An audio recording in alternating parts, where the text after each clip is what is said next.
All right, let's dive straight into today's explainer. We're unpacking a really fascinating and honestly pretty misunderstood concept from Vedic astrology, having Ketu in the fourth house. Now, if you've got this placement, or maybe you're close to someone who does, you've probably noticed some, well, let's just call them incredibly unique life patterns. As we dig through the source material, one thing becomes crystal clear. This isn't some sort of cosmic curse of endless wandering. Actually, it's a profoundly beautiful, complex journey of self-discovery. We're talking about the path of the nomad soul. There is this amazing quote we pulled from the texts that just perfectly hits the nail on the head. It says, "The house is furnished, the fridge is full, but the soul is still browsing for home." I mean, how incredibly accurate is that? It completely captures that restless, slightly unsettling energy of displacement. You can have literally every physical comfort checked off your list. You've got the nice furniture, the fully stocked kitchen, the secure locks on the doors, the whole shebang. And yet, there's this quiet, persistent little voice inside asking, is this really it? And really, this sets up the core conflict we see in the readings. It's the difference between looking for a place to live versus searching for a place to belong. Having a place to live, that's purely physical. It's an address, it's drywall, and a roof. But a place to belong, that is a totally different ballgame. That's a deep spiritual longing. Ketu in the fourth house essentially creates a massive divide between these two things.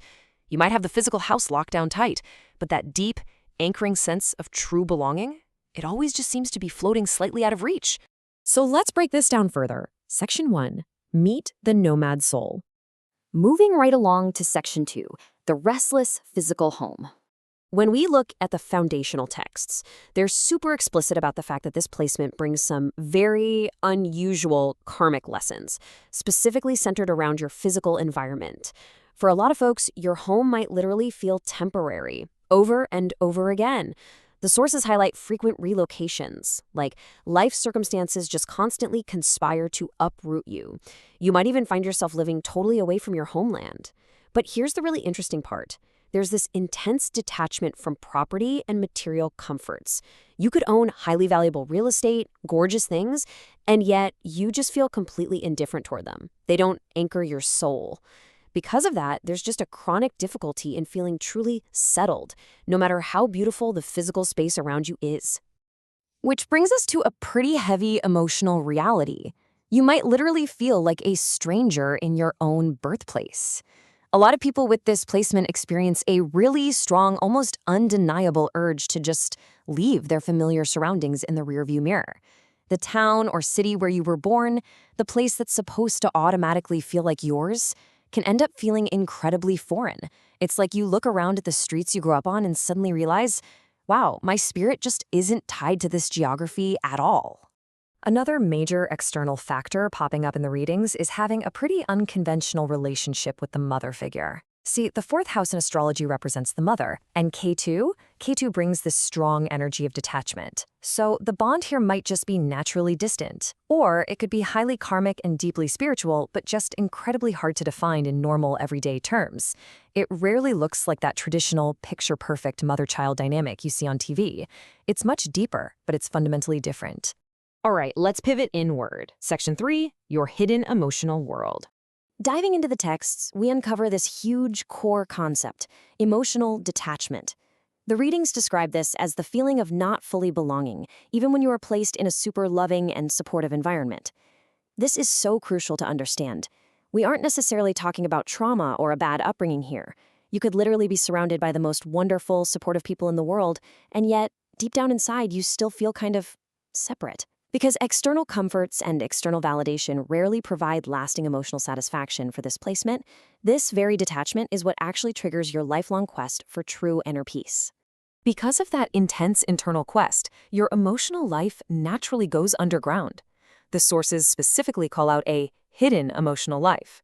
Other people might look at you and struggle completely to understand what you're actually feeling. But, and this is cool, here is the absolute superpower that comes with it.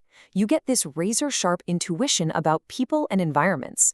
You might be detached, sure, but you are definitely not unobservant. In fact, you instantly sense the emotional atmosphere of a room the second you walk through the door.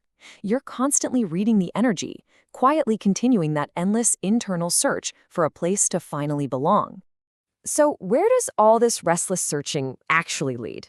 Section 4. discovering true inner peace.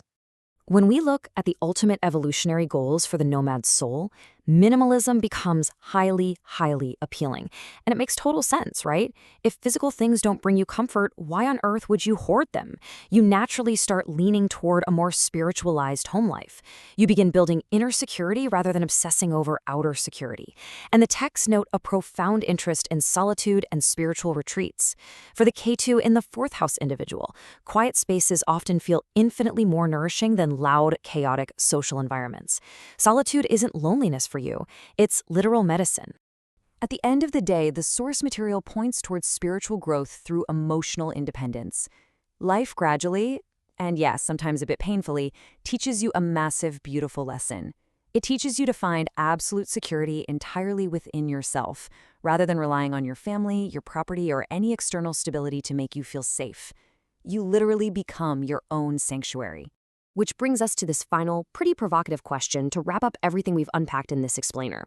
Are you seeking security from your property or from within yourself? If you've got K2 in the fourth house, your whole karmic journey is basically challenging you to drop those external illusions of safety. It's pushing you to realize that true home, that feeling you've been searching for, is actually something you carry inside you, wherever you go. Take some time to really reflect on what that emotional independence looks like for you. Thanks so much for joining me for this breakdown.